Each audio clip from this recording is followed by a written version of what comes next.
have children in school or college. A new year can begin only because the old year ends. In northern climates, this is especially apparent.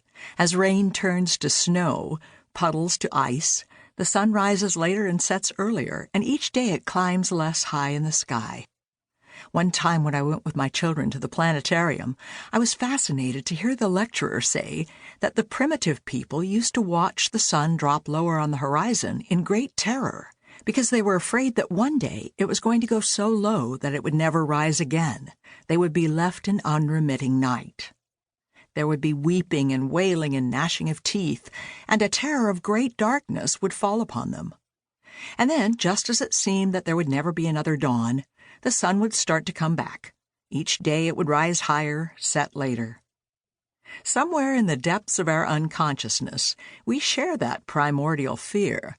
And when there is the first indication that the days are going to lengthen, our hearts, too, lift with relief.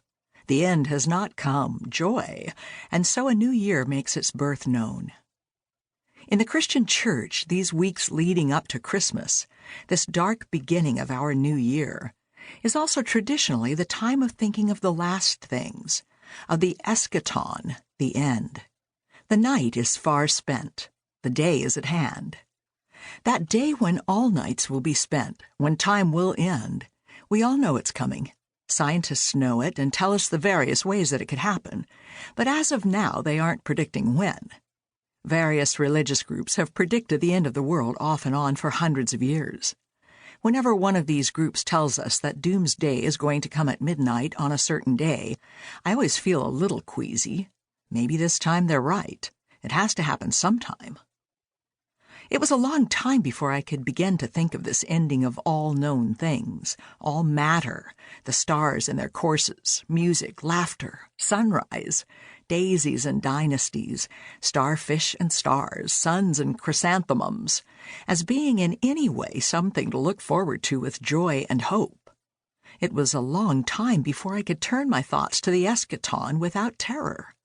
Long before I'd heard about the atom bomb or the hydrogen bomb or fission or fusion, I feared the end of the world in much the same way that I fear a nuclear holocaust. And the description of the last day in the New Testament sounds very much like atomic devastation. The present sky and earth are reserved for fire. The day of the Lord will come like a thief, and then with a roar the sky will vanish. The elements will catch fire and fall apart, and the earth and all that it contains will be burned up.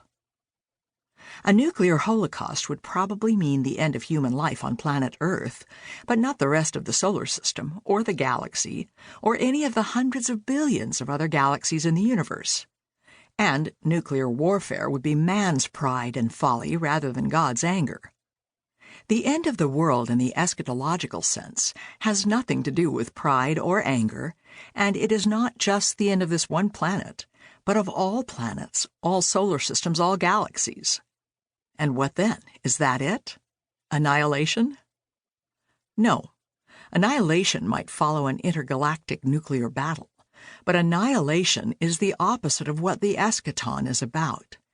It is not nearly so much a going as a coming, an ending as a beginning. It is the redemption, not the destruction of creation. We've heard the phrases so often and from so many denominations that they've become distorted until the meaning is nearly bled from them. The second coming, the coming of the kingdom. What does that mean? My son-in-law, Alan, was asked once by a pious woman if our feet would be wafted from the earth at the time of the second coming, before Jesus' feet touched ground. Ouch! That kind of literalism is not what it's about. For the simple fact is that we are not capable of knowing what it's about. The coming of the kingdom is creation coming to be what it was meant to be, the joy and glory of all creation working together with the Creator. In literal language, none of it makes much sense, and I can only go once again to my adolescent analogy of the planet on which all sentient life was sightless. If nobody could see, other senses would take over, and everybody would get along perfectly well. But if you tried to explain the joy of sight to anybody on that planet, you couldn't do it. Nobody could understand something so glorious and so totally out.